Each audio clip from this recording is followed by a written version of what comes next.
Thanks, Mike. How do you hear me? Loud and clear. I first wanted to thank the Academy.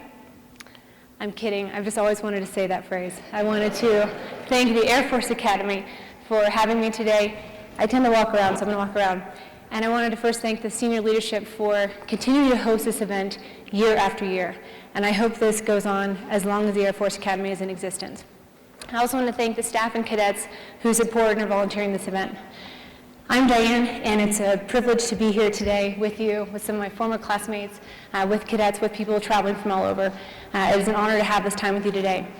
And so as Mike mentioned, we're going to discuss how through a series of choices we cultivate character, and that we use virtues to guide through uncertainty. But we're going to start with a story about how unmanned systems changed American history. In Mimilliec, France, during World War II, this 420-foot-long cannon was slated to be built. In 1943, Hitler's chief architect, Albert Speer, who was best known for designing and building the Autobahn, finished laying the foundation for a site that struck fear into Western European allies. Capable of launching a 7-foot round from Mimilliec, France, into the heart of London, this made it a critical and immediate target for the Allies. As the Allies caught wind of these developments, they sought to destroy the site. Using some of their most secretive weapons and some of their bravest aviators, Operation Aphrodite was set into motion. And using converted B-17 and B-24 bombers, they would strip them of all their components and load it with Torpex, around 20,000 pounds of Torpex, which is twice or more than explosive than TNT. In trying to destroy the V-3 cannon, the ships would take off in pairs. The first plane would hand over control to the chase aircraft, or the mothership, which would then fly it via radio control. The pilot and the engineer who would take off the plane would bail out of the emergency hatch and parachute to safety.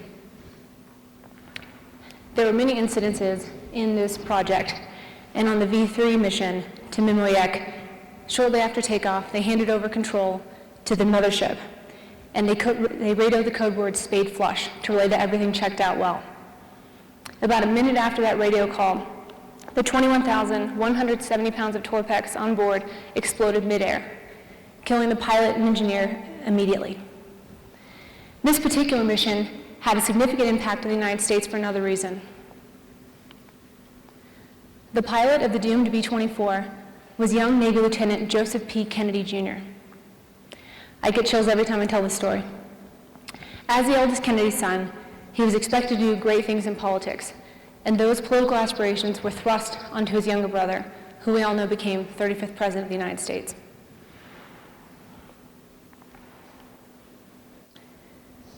When we look at this top-secret telegram, you may recognize the names General Spaatz and General Doolittle. It is not too far in the distant future that you will be called on missions like this, and you will be sending telegrams or messages like this. I hope that you're ready. When I think about the Kennedys, many have considered the Kennedys as American royalty. And when we think about current and modern sacrifice, and now if we look at Prince William or Prince Harry, they have every material thing that this world could offer, but they still serve. I first told the story in the US Senate in 2015 at a Senate Aerospace Caucus.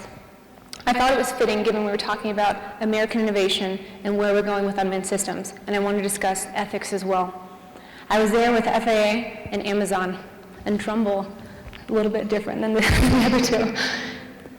But everyone was listening, and since that day, I've never forgotten that story, and I try to tell it to anyone related to aviation or aerospace that's going to become a future leader.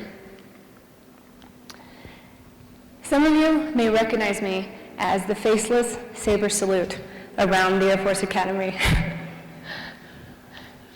And many more of you may recognize me as the random face in articles that have little or nothing to do with me. The Senate healthcare bill. 14 years ago, I graduated from this institution and studied engineering and instructed skydiving. with Danetta here, who's an AOC, shown right there next to me at her blue suit. Both of those impacted me greatly. From skydiving, I learned the importance of attention to detail, that you take calculated risks, and that there is absolutely no substitute for preparation. I'll go into a couple of other stories about how that changed me as well. How many here are escorting visitors? Raise your hand. Mike. Okay. When I was a cadet, I was asked to escort General Bobby Reisner for the dedication of his 9-foot-tall statue. It was an amazing day, and out of respect for him, I read his book, The Passing of the Night. And throughout the day, I spent time with him and Ross Perot, a Naval Academy grad, who gave the funding for the 9-foot-tall statue.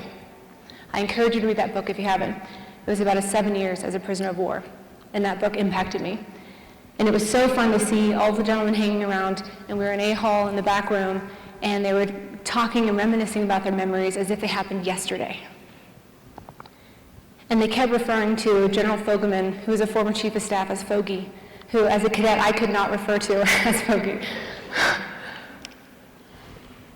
So I mentioned skydiving impacted my life, changed my life. So that is my husband, Dyan Gibbons, jumping into the Fiesta Bowl, the 2003 national championship. As a cadet, I was on a demonstration team, and you work your way up. You earn 500 skydives, so you can jump into your Air Force Academy football game, then the Denver Broncos game, and then hopefully the championship that year. JR had jumped into each of those. And for me, I was working to do the same. My fall semester, senior year, I took the PFT, the physical fitness test, and after I completed that, I went for a run because it was just such a beautiful day. The weather's supposed to come in, but it hadn't yet. And as I was running, I'm like, why am I running when I should be skydiving? So I went down to the airfield to fit in a couple more jumps, as we often would before the weather came in. But under canopy, the jumpers below me landed different directions because the winds were shifting. And as I came to land, the wind shifted at about 50 feet off the ground. So I did the PLF you're supposed to do, and I landed, but my ankle buckled sideways, and I juked the ground, and the ground won. So I was injured, needless to say. I tore ligaments in my ankle, fractured my wrist, and I was unable to jump into my football game, the Denver Broncos game, and the Rose Bowl. But it's about the journey. It's not about those 3 jumps. It's about getting there. And so had I jumped into the Rose Bowl that year, the championship, I would not have spent every day of Christmas break with a handsome young lieutenant who's now my husband. So I would change that. I would not change that for anything. So there's a lot more to that story, and I'm happy to share about injuries and other things. But I ultimately had 2 surgeons on the ankle, 2 surgeons on the wrist. I'm not supposed to wear heels. I'm wearing heels. I'm not supposed to ski. I ski. People tell you can't do things, but you can. Starting with my injuries, none of my plans went as planned. I don't know if any of you can relate. No path is linear, and in hindsight, things are often 20/20. I learned to fly here and wanted to fly F-16s in the Air Force. At pilot training, my husband ultimately got F-16s, and I ultimately got pregnant. So it changed, slight trajectory change. And I loved being a mother. I was an engineer, and so I became an acquisitions officer and managed a $250 million portfolio, which you should pay attention in your engineering classes, because that will matter later on. Then I served as an executive officer at the group and wing level in the nuclear surety inventory. After that, we were apart for about 3 years of our marriage, and those were due to choices that we made to serve our country and a commitment to serve each other. And we know that happens, and I hear it's getting better all the time. So as he was assigned to Hill Air Force Base to fly F-16s, I went there and I was given a reservist acquisition slot. But as I went to swear in, I learned that I could not do so because I was permanently medically disqualified from my skydiving injuries. And even though I got 100% on my fitness test, I was active duty the day before, that door was slammed. And it devastated me because all I wanted to do was serve. And that may happen to you. For me, from a career perspective, this rocked my world. And if you haven't felt that yet, you will. And that's just a career perspective, not health or family or other things. And so I wanted to find other ways to serve. I wanted to serve on a global scale, so I thought I should work for a global company. And they wanted me to work right away, but since we've been apart for so long, I wanted to spend at least 2 or 3 months as a family, and they all wanted me to work immediately. So I said, I'm going to take the year off and ski with my 3-year-old son. So it was the best year up to that point in my life. And we had one captain's salary, we had a plane, we were flying all over, skiing 100 days that winter. And it gave me a lot of time to think. I watched a lot of documentaries that year as I was trying to determine what I wanted to do, and I was watching one on extreme athletes. And one of the extreme athletes was in a foreign country, and he said, every day is Saturday. So think about your Saturday mindset. How does that feel? You can do anything, you have time, you can make an impact. And so to me, that was a paradigm shift, that I should approach each day with a fresh and open mind of how I can serve and how I can use that time I'm given to do something that matters. So I hope every day can be Saturday for you. We don't have a normal family picture. As I was putting pictures in here, I realized that none of ours are traditional. That's my daughter, who's upside down, and our son, Trey, who I had at pilot training. That's him in front of the Declaration of Independence painted by Trumbull, which is where we got the Trumbull name. And there's an interesting story on that. So I wanted to find ways to serve my country, serve my family, and serve my community. And every Saturday, I've tried to find new ways to do that. And some days were better than others, and some took longer than others to start. That's my daughter. She's a firecracker. And last Friday, I supported a STEM initiative at NASA Johnson Space Center with NASA and then Microsoft. I bought her this outfit. At first, she didn't want it, and then she's worn it every day since. So she loves it with her glitter high tops. And we took her skiing over Christmas. On her second day, she's doing blues in Vail, and she's fearless. So we have to tame that. I don't know, I'm trying to balance that. But children, if you don't have children, or when you do, they inspire you, and they humble you in ways that you never thought imaginable. And for me, so much of my work and professional life and family life overlap. So we do a lot of STEM events that we bring our family in. We do a lot of events that are centered around underrepresented youth, and I'm Hispanic, and they come to all these events as well. So every year we bring the kids to Colorado in the summer and in the winter, and we're working to increase that frequency. And for my work, it takes me around the world. And as I go around the world, I see that there are endless opportunities to serve. And until we run out of problems, we will not run out of opportunities to serve. I don't know what your passion is, and you do. And I hope that you find that one thing and focus on that this year. At this point in my career, I'd hoped to be some sort of aide or perhaps a fellow or on path towards command. None of that happened. But luckily, I have amazing classmates who are doing those things right now. Laura, my former roommate, is an AOC here. Dom, her husband, is as well. And Danette and I were on the parachute team together. And so I'm incredibly motivated to see them in the Air Force. And looking at you all, I have so much hope for in the future. And so just 2 examples of folks, I'm going to stand here, in DC that I get to visit every time I go there. Jane in the middle, she's my best friend from the academy, and she has overcome a lot of personal and professional challenges to get where she is. Right now, she's the aide to General Dunford, who's the chairman of the Joint Chiefs of Staff, and she's flying out tomorrow, and we're going to give a talk at the Schulte Assembly, which we're very excited to do. And then on the right, just as a note, Delavane is a Rhodes Scholar, and after Oxford, she went to Stanford to earn her PhD. So I'll just say she's an underachiever, right? She's amazing. And here's a picture of Wes. That is the only picture I could find from us at the Air Force Academy. It was a 70s party, so you're not going to see the rest of our outfits. And we ran into each other at the White House. I was there for an event. We were walking through the hall, and you're going to see your classmates all over this world in the most unexpected places. I knew he was an aide, but I didn't think I'd see him that day. So he says, Dyan, and I say, Wes. We were engineering classmates together, and he had just been promoted to Lieutenant Colonel early by President Obama. And so it was wonderful to see him in that moment. And right now, he's at the Kennedy School at Harvard. And after Harvard, he's going to go to the squadron that's going to stand up the KC-46. So it is not long for those of you sitting in these chairs that you're going to be in these positions. It is not long that you're going to be there. There's no substitute for preparation, and there's no substitute for service. You may know this picture, and that's Wes standing in the background. You will be in these situations very soon, or the Southern Situation Room, if we want to call it that. Want and need. I have this here because I was trying to think of specific points when I was a cadet, what I wanted to hear. I realize it's what I need to hear. So the sooner you can surround yourself with people that tell you what you need to hear and not necessarily what you want to hear, you're going to lead a richer, fuller, and better life. And that goes for any point. So I recommend you surround yourself with people who want to serve, that will tell you when you're doing something that doesn't make sense for you or for your country, and then redirect you on that right path. So on to some life lessons. Okay, students, raise your hand. Okay. Every day is like finals, or it can be, at least in entrepreneurship where I am now. Some days are really good if you're prepared, and some are not. You may be able to relate in finals.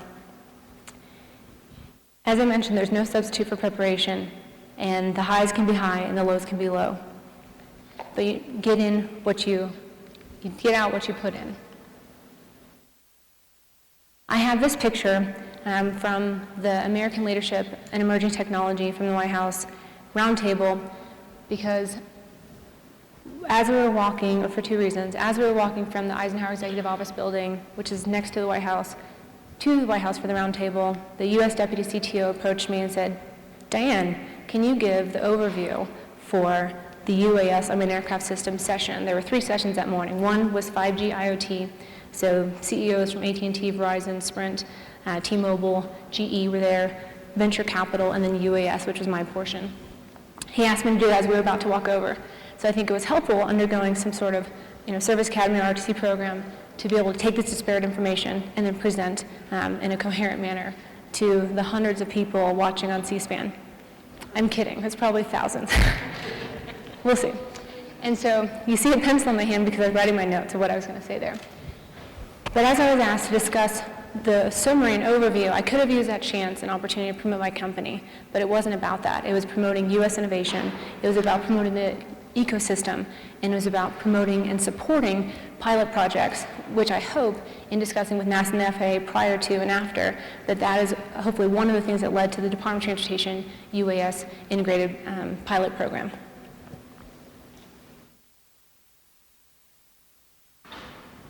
You may know the Peter Drucker phrase, "We cannot predict the future, but we can invent it." There's always a better choice. You're going to be faced with choices that you would have never imagined, ever. And a lot of them now are digital. As we continue to digitize our lives, there are things that we could not imagine that we're going to be faced with.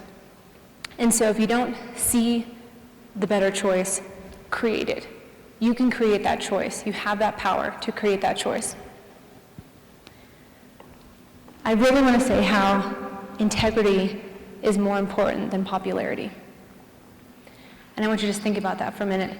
When I think about high school or here at the Air Force Academy or my career, when I think about the people I admire and I respect, it wasn't what many people consider popular. It was the individuals who stood for something. It was for the individuals who stood up for something and stood up for others. And it may be the same with you. And if you're acting in ways that are popular, you may want to re-examine your actions and re-examine your motives. When I look for people that I'm going to hire, I try and hire people that are liked, trusted, and respected. If you're liked and not trusted, no one's going to work with you, and no one's going to follow you. If you're respected and not liked, people may not want to work with you because of that. But if you're respected, it's likely that you're all three. So just ask people around you, how am I viewed? Ask your mentors, how am I viewed? And then when you are those 3 things, people will follow you, and they believe in your vision, and will support you, and lead you, and follow you. I wanted to meet my son, Trey, and I wanted him to meet one of my heroes, General Welsh, who was Commandant when we were cadets here. This was at Armed Forces Bowl game, and we were introduced, and I told him, my son, who was 9 at the time, some of the amazing things he's done in STEM. You know, he flew in front of 4,000 people at Rice University. He's helped STEM with underserved youth. And he motioned over to his aide, get a coin. And I could see, you know, my son smiling, and then he said, well, get 2. So it's a good thing he got 2, because my son carried that thing around every day for 3 weeks. He took it to school, to church, everywhere. And he lost it once. We had to, find it through this huge bounce house, which we found and retrieved it, but then he ultimately lost it at the playground. So luckily I could give him mine. And that's a big smile. It's a small smile, but a big smile. He talks about that day often with General Welsh. And I just say that because your time in that moment matters. That word of encouragement can have a generational impact.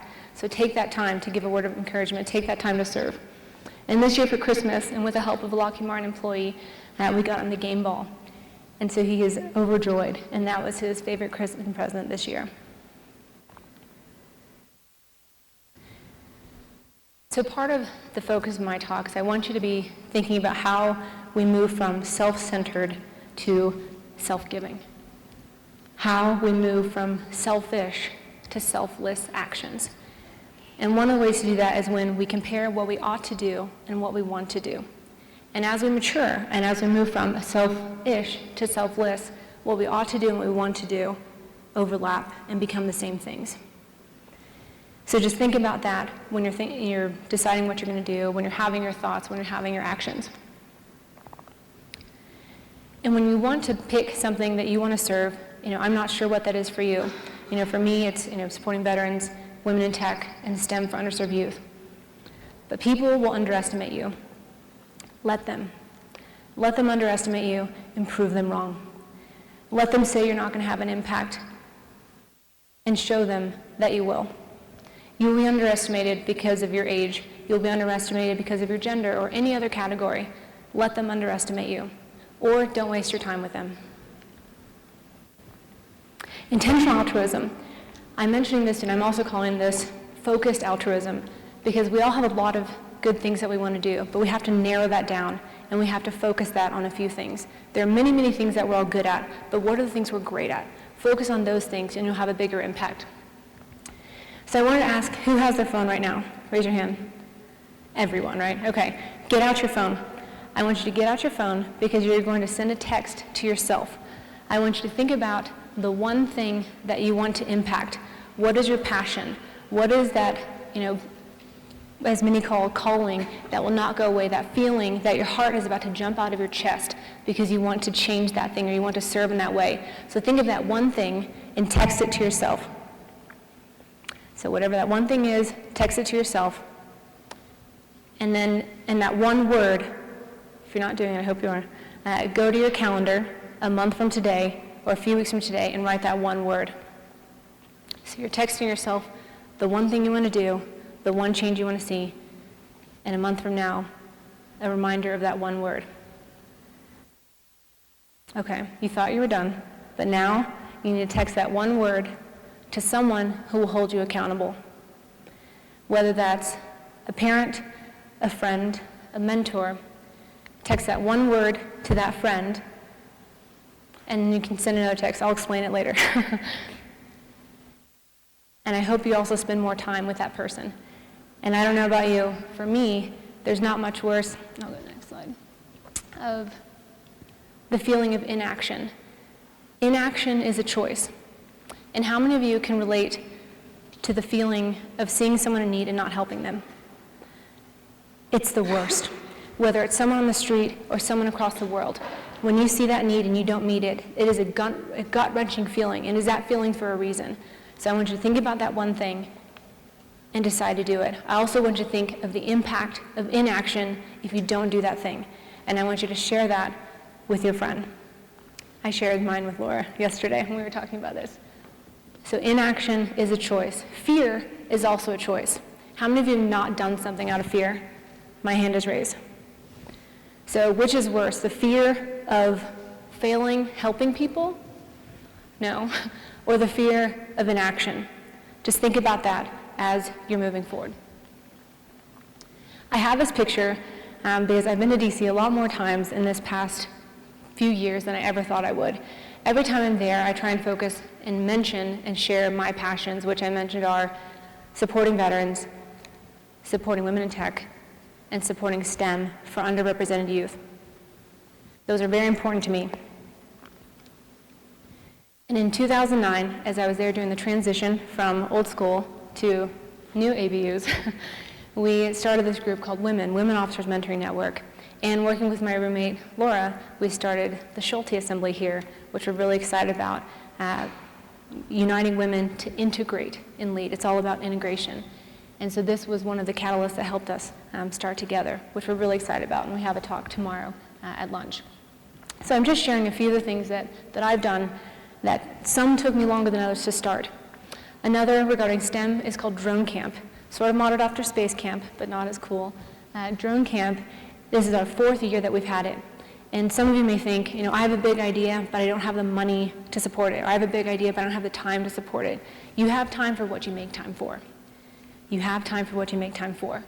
And for this, we worked with BP and Microsoft as our founding partners who had funding that could help with this. This is our 4th year we've supported. It's a free week-long camp for children that are underserved, and typically it's about a $500 to $1,000 camp, and it's completely free. We give them scholarships, and they leave excited about STEM and how they can change the world and use technology for good. So using human-centered technology, human-centered engineering with ethics in mind, and digital ethics is one of the things we teach. That's a picture of our 3rd year last year with my son Trey on the left.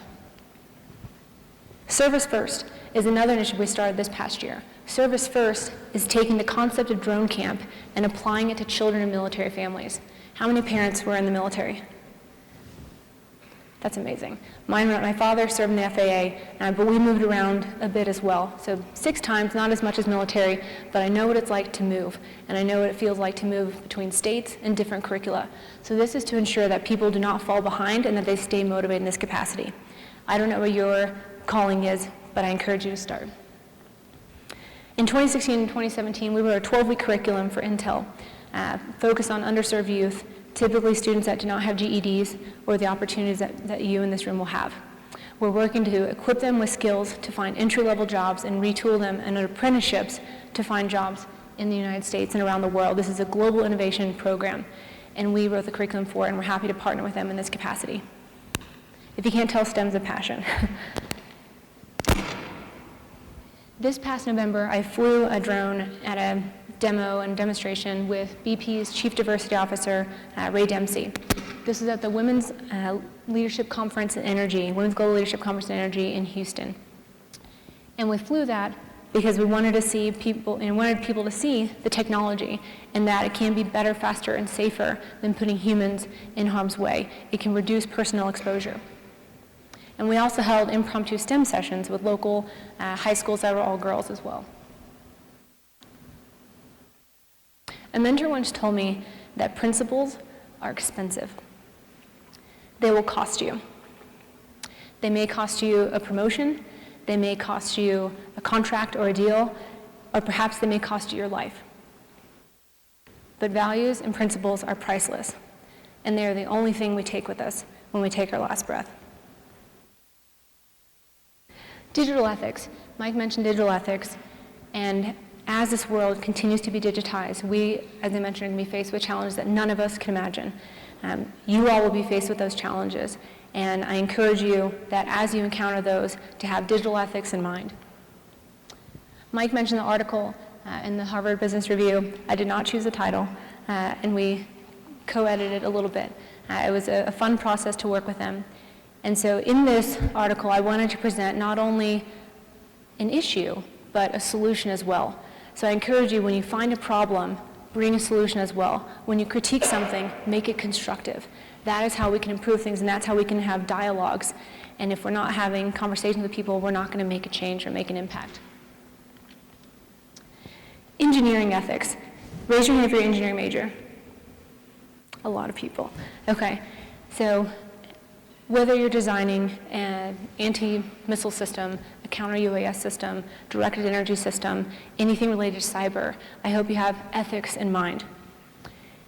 Human-centered engineering is very important as we move towards a world of AI, as we continue to move towards the digital world. Goodness and mercy. I have this here because I hope that we each lead with goodness and mercy. And goodness can often be defined as giving people what they don't deserve, and mercy has been defined as not giving people what they do deserve. So just think about that for a minute. What type of leader do you want to be? What type of leader do you want to be known for? How do people view your character? How many here are age 20? How many here are age 20 plus or minus 2 years? Okay, most of you. Benjamin Franklin came up with, well, I'll start back. How many have been called a perfectionist? Come on. Honor code, win Polaris. How many have been called a perfectionist? Okay, a lot of people probably. How many have spent a lot of time perfecting a PowerPoint or report or something on social media? A lot of people. What if we perfected our actions? Going a step beyond that and a step further than that, what if we perfected our thoughts and our intentions? At age 20, Benjamin Franklin created the 12 virtues he lived his life by. So he would carry this around all the time, and he would give himself an infraction when he violated one of these. I'm not going to go through each one, but I encourage you to look up Benjamin Franklin's. There are actually 13, because after he got so good at these, he added humility, which is very important. So I hope that you can review these. I hope that you can look at these as a guide for your life as well. Humility is really important. So 10, 10, 10. Why is this here? And we talked about this at 10 o'clock last night. Beth Comstock was giving a talk, and she often used 10, 10, 10. So when you're making a decision, or when you have a tough choice that you're facing, ask yourself simple questions. How will this impact me in 10 minutes? How will this impact me, or others, or my family, or my country in 10 months? How will this impact me in 10 years? So for all engineering majors, we could put any scale to this, 10 generations, anything. So just think about that when you're making those decisions. It takes a lifetime to build a reputation. It takes seconds to destroy it. Greatness.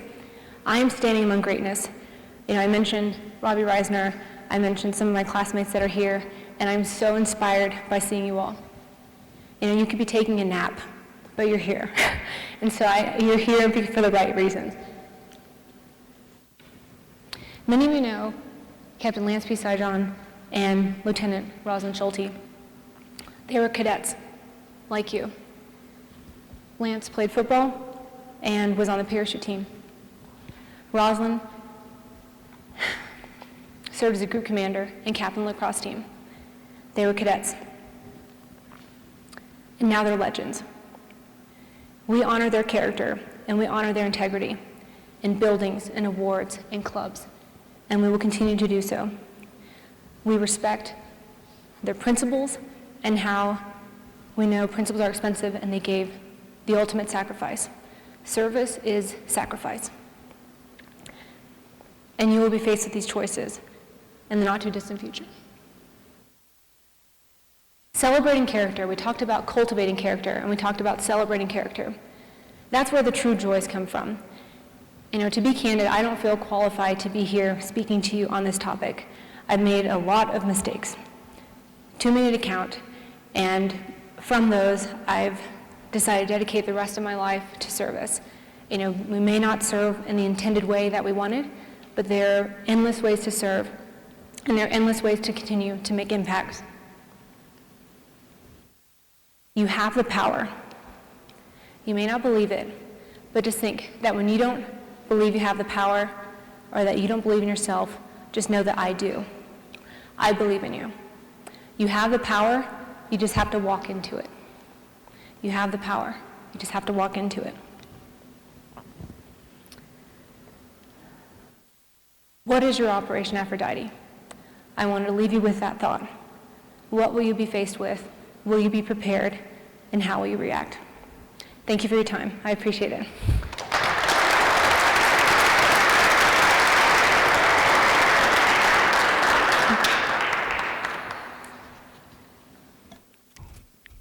Ladies and gentlemen, it is an honor to present you Miss Dyan Gibbons. One more round of applause.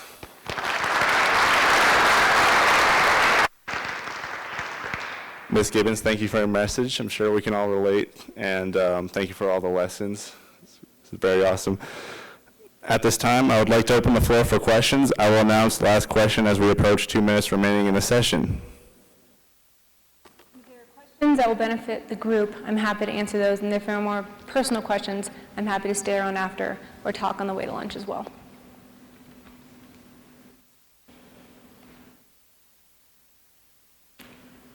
And we're supposed to use microphones, or go ahead if you can project. Use your projection voice. How do you get your company started? What exactly do you do? I'm not kind of... Perfect. So how do we get our company started, and what do we do? So I don't like to talk about myself, and I was told to talk about myself in the company a little bit. So as a company, actually I'll show, I have some slides. We're Trumbull Unmanned, and we fly drones in challenging and austere environments for energy and defense industries. We focus on supporting national security and industries that are relevant to that, so critical infrastructure and energy and defense for national security. All of my team, except for one, are veterans, and that's my husband on the right, Naval Academy, and Charles, the Navy SEAL. So when I said I hire people that I want to have, that I like, trust, and respect, these are all those individuals. And we recently brought Scott on board. There's nowhere to put him where he doesn't outshine everyone, so that's why he's not next to me. But we started Trumbull because I wanted to serve our country and we wanted to serve our environment. So we support environmental and industrial sustainability because they have to go together. We can't support one, we have to support both. And so we serve stateside and abroad. We're based in Houston for the energy sector. We're starting an office here in Colorado Springs next month, which we're excited. And we start an office in Brisbane and Calgary as well. But happy to talk more about some of that. We do some special operations. We've trained some of those. And then we flew the most for ExxonMobil the last 2 years, more than any company in the world. Hi, I'm Lynella Tendra from the Law Department. I was curious, you talked a little bit about human-centered engineering as well as your work with UAS and autonomy. Could you talk a little bit about what you think are important principles as we think about the future of autonomous weapon systems with respect to that inherent engineering and ethical design? Yes. So I will give an overview, and that's part of a much bigger, more complex answer. And so when we think about the benefits of unmanned systems, whether it's defense or energy, we think about how they're often better, faster, safer, and cheaper than other means. And so as a pilot, and with most of my team as many pilots, there's absolutely a need for manned aircraft. So I'm not saying this is or should replace that. This will augment and enhance, hopefully, maybe in some cases replace over time. But when we look at this technology from a human-centered engineering perspective, we have to think about, okay, what is the intended purpose? Why are we using this technology? Is it the best means? Does it make operations better, faster, safer, and cheaper? And myriad other reasons. So for us in energy, we use them in areas where a human would risk their lives. So like a flare stack inspection, we use that there. For any sort of inspection, protection, or monitoring, we use that there as well. We've done a lot of, I think we have some pictures. We do a lot of response, gray whale migration, other sorts of things as well. But I think you're asking more from a military perspective. And so from a military perspective, we just have to consider and understand all the ramifications of what could happen with technology. So whether it's looking at artificial intelligence, machine learning, where there's it going, how we're programming those things, how we're monitoring those things, and how we can protect ourselves, from those things, we have to have that human-centered engineering in mind. With respect to weapon systems and autonomous systems as well, that is not something that we are supporting directly, but I'm very happy looking at this audience knowing that we have capable people doing those things. And so I'm happy to share more, but I don't want to spend too much time on that right now. Yes? With the increased use of AI, especially its, increased prevalence in systems outside of just computers, how do you feel like that's going to impact? I know you mentioned it with other unmanned systems. How do you feel like that's going to take over, potentially supplement our current unmanned systems, especially with your company? So how do I view that AI and unmanned systems and autonomy will impact my company and the world? In one word, I will say yes. I'm just kidding. To make that a longer answer and more direct, For part of my PhD coursework and studies, I studied artificial intelligence, computer vision, and machine learning. And that is just the cusp of what's out there. There's so much out there. And so when I think about where we're going, it's very intriguing what we can do with swarms, what we can do with unstructured data, where we're going to go and where we're going to take these things. And so, two different ways. On the energy side, we see humans coming out of the loop in many, many respects. So as autonomy increases, you could simplify in 3 areas. There are operators in the loop, there are operators on the loop, and there are operators out of the loop. So as we progress through that oversimplified autonomy cycle, we're focusing more on engineers to design those things. And so for my team, more directly to us, we're all engineers, we're all pilots, we're all UAV operators. And so we want to ensure that we have all of that as we're engineering these products. So if we only have engineers, we may be lacking from an operational perspective, or if we only have operators, we may be lacking from an engineering perspective. So we have to have all of that together. And so we're trying to work with both, industries that we consider important to national security to ensure that we have all the right stakeholders involved in those solutions, focus on human-centered engineering. But happy to talk to you more after. Thank you. How many pilots in the room? This is one of the jokes I told. It just came out at the White House. We were talking about our team, and it's a compliment, about UAV operators, engineers, and pilots. And I said, how do you learn if someone's a pilot? They'll tell you, if you didn't know that joke. Vice President Pence liked that joke, and he came out to me after and he said, my son's a naval aviator. I'm going to tell him that joke. Well, I just want to say thank you. If there are no more questions, I'll stay here after. I look forward to meeting some of you. Appreciate your time, and I just want to ask, what is your Operation Aphrodite? Thank you.